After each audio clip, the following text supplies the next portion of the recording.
Detroit once had the highest rate of home ownership in the U.S., thanks in part to Henry Ford's $5 a day wage, which enabled Americans to build the middle class.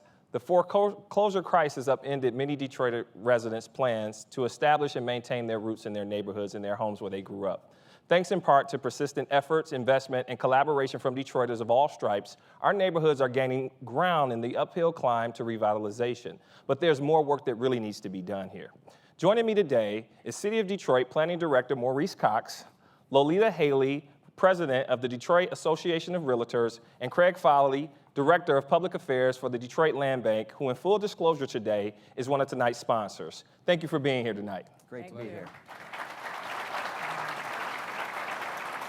The theme of tonight's show is rebuilding Detroit's neighborhoods. And what's implied in that is getting Detroiters back into owning homes in Detroit. But in a recent Free Press article, it's clear the trend is going the other way. That majority of Detroiters are really renters, not owners. How did we get here is a question that we really want to tackle in the beginning. Craig, can you tell us where this trend came from? I mean, there's a whole lot of factors that have led to the situation in Detroit, but frankly, the biggest problem has been the decline in property values that people have seen. So you've had a lot of people that have lost whatever equity they had in their homes, which then, of course, disincentivizes them to take care of the home. Maybe the maintenance becomes too expensive. They don't feel the house is worth it. They stop paying taxes. It goes into foreclosure. And then we've got a situation where you have a vacant home that then will continue to drag down the values for the rest of the neighborhood. It's a spiral that Detroit was in for decades that we're just starting to pull out of right now. And it's something that has taken some really radical intervention to fix. Maurice, you're new to Detroit, but you've been around. And my assumption is that Detroit isn't unique here. How does this relate to the rest of the world and things that you've seen before you got to Detroit and since you've been here? Well, I think Detroit isn't unique to the world, but there is something that Detroit did, and it did it to scale the way other American cities did not. The American dream of home ownership was born here in Detroit. And I think it's houses like the houses that the Polks have bought that kind of remind us what drew people here in the first place. And they stay here as silent witnesses of what Detroit can continue to be. So I think that those same houses that drew people here in the 30s, 40s, and 50s are the same houses that bring new families back to Detroit. And quite frankly, it keeps those families who are here rooted in this place. Got it. Lolita, I grew up in Detroit. And when I grew up, one of the things that we were always taught is that the way to building wealth and to taking the next step is through home ownership. But we are now seeing this dominant renting community. What are Detroiters, specifically Detroit's black population, leaving on the table as renting rather than buying? Well, I don't think we're leaving it on the table. We're part of the change also. We've chosen to rent perhaps because of the equity or because we were unemployed or underemployed. But right now we have a movement that we do intend to have 2 million black homeowners in the city of Detroit and around the country. But we have to begin where we are right now. Whatever your tendency that you choose to be, whether you're a renter or you own your home. Everybody doesn't want to own a home, but those of us that do want to own a home, you have to have your credit up and you need a good job. Right now, the housing prices are going up a little bit faster than your money is. But with your point about the home ownership, that is wealth, and that's what we all want. Let me just add to that for just a second. I mean, what I think a lot of people are leaving on the table by not being home ownership is protection against rising property values. So there's a lot of discussion about whether or not there's going to be gentrifying neighborhoods in Detroit. Right. The best way to safeguard against that is by owning the property so that you actually rise with the property values as well. That's that generational wealth transfer you were getting to at the beginning. Right. So I think that's something that a lot of people really need to start thinking about, especially as we do start to turn things around in Detroit. We're seeing values go up in neighborhoods all across the city right now. That's a good thing. We want to make sure everybody gets on that train. Now, some people might argue that's easier said than done. It is. Yeah, the banks won't loan us any money. I mean, it's easy to want a house if you can't get them to loan you the money and the appraisals aren't going like they should. Well, that goes to the next point in terms of converting renters into homeowners, right? And giving people a greater sense of equity in what's going on in their community, especially when you think about the attention and the investment of neighborhoods like Fitzgerald. So Maurice, I'll pivot to you on this, is that what are some of the community attributes that go beyond accumulating wealth? I mean, Lolita mentioned that some people aren't buying homes just to build wealth. How do we get renters to see the value beyond that piece in things like quality of life, walkable neighborhoods? How does that relate to what you're doing right now? Sure. I think that the housing stock that we're talking about is really second to none. It's a pretty extraordinary inventory of houses that were built during a time, really during the grand tradition of neighborhood building. And Detroit built these houses by the thousands. And we're actually quite fortunate that they are still there. They may be abandoned, but they clearly are not forgotten. Right. And the question is, how do you create ladders for people to move from rental to homeownership? And is it a way to have both affordable rental, which is a staple, we need it in Detroit, opportunities to move from rental to purchase, Right. and then opportunities for affordable home ownership. And I think that you want to blend those together and make for a very, very diverse neighborhood. And that's the strategy that we are going to deploy in the Fitzgerald neighborhood, for example. And we're going to try to do something that Detroit hasn't done before, and that is to go into a quarter square mile neighborhood with incredible historic homes and renovate 100 homes, and to do it in 24 months. And imagine the impact of bringing all those families back into a neighborhood with a wide range of options from both renting to own, and to buy. And I think the foundation of that is built on these old homes. Got it. Lolita, That I know will you wanted to jump impact in. us, yes. I knew that. Well, that will impact us because anytime you're rebuilding one neighborhood, everybody's attracted to the next neighborhood. It makes it more viable, it makes more sense.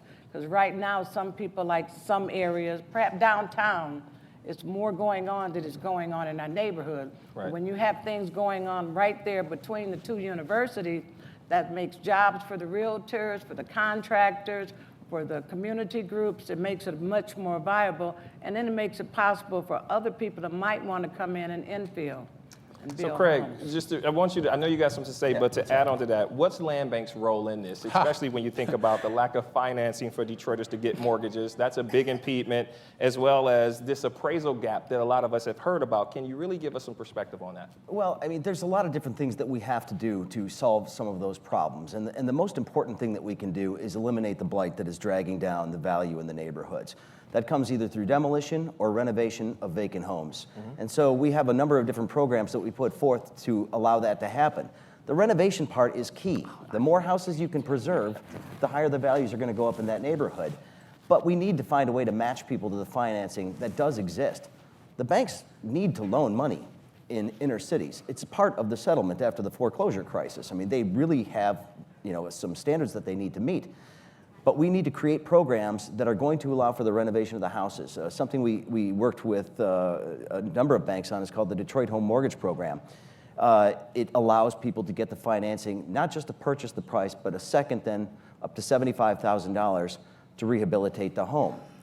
Most of the people that are going to be buying that aren't going to be buying a home as ornate as the Polk's home has turned out to be. Right. Many of them are going to buy that classic 1,200 square foot bungalow that exists in so many neighborhoods in Detroit. It was built in the 30s or 40s or even 50s.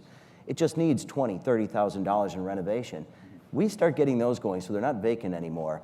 That whole neighborhood is going to improve, and that's going to make the financing easier. The other thing we need to do, frankly, and we figured this out, we renovate some houses ourselves with a program called Rehabbed and Ready.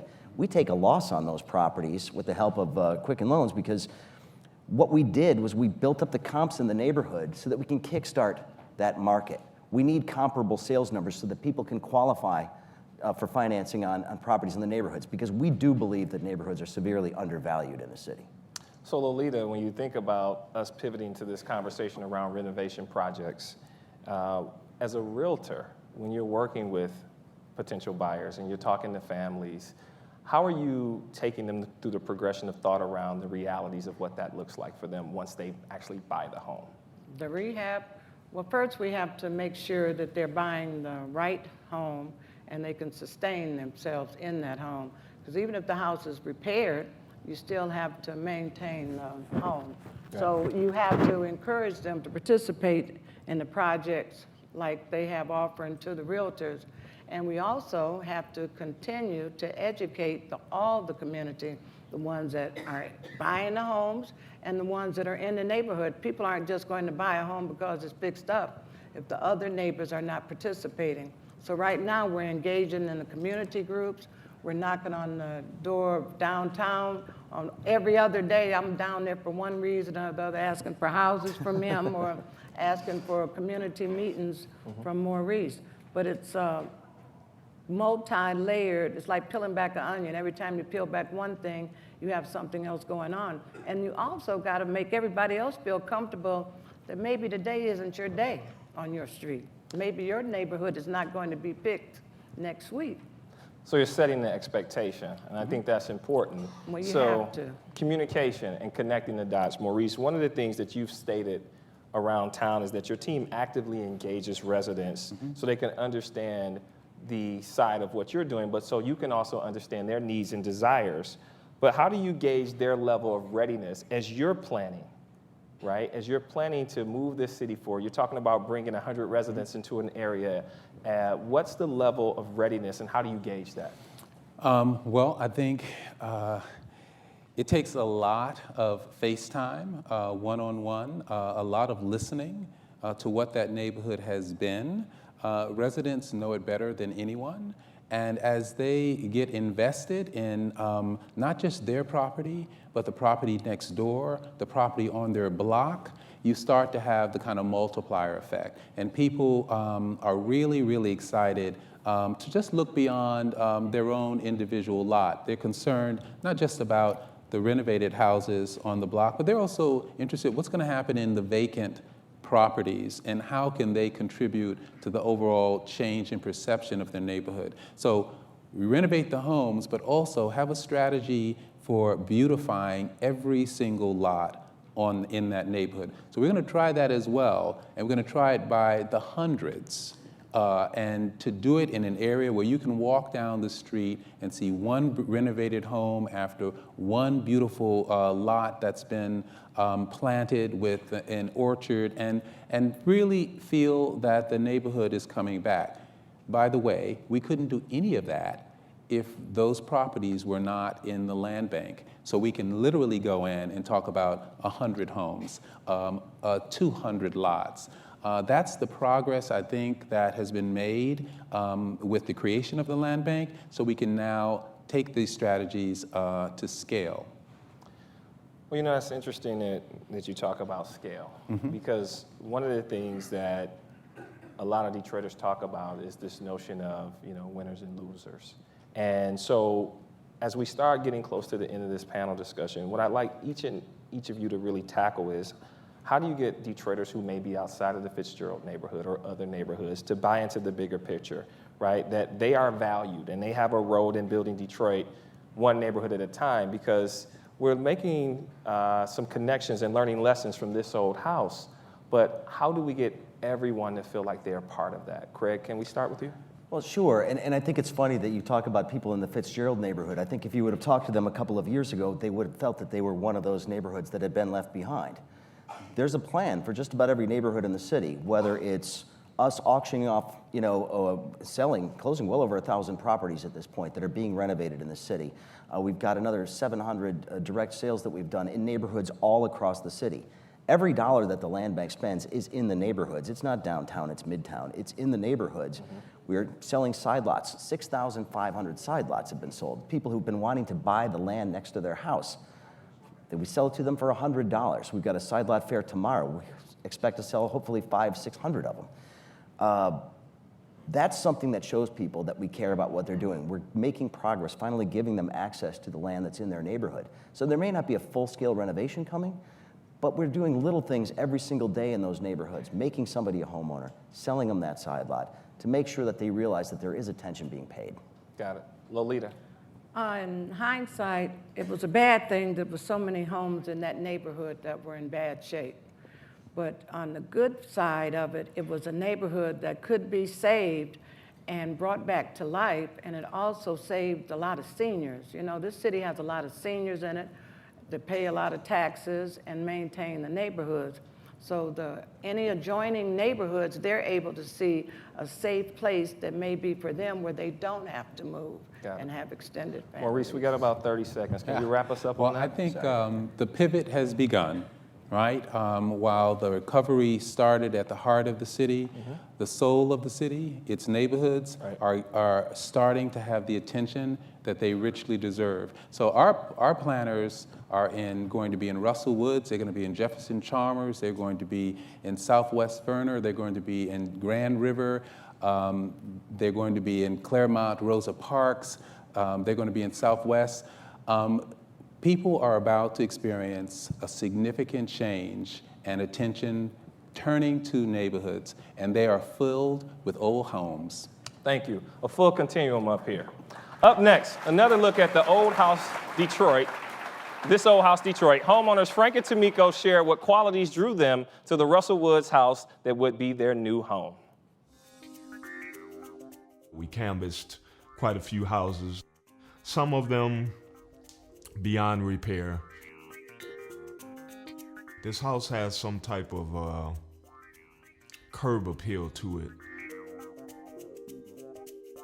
When you pull up, not even just the house, the block, it feels warm, it feels homey, it feels inviting, and it makes you wonder what's on the other side of these ornate features on the outside, the leaded glass bay windows, the limestone, intricate concrete work.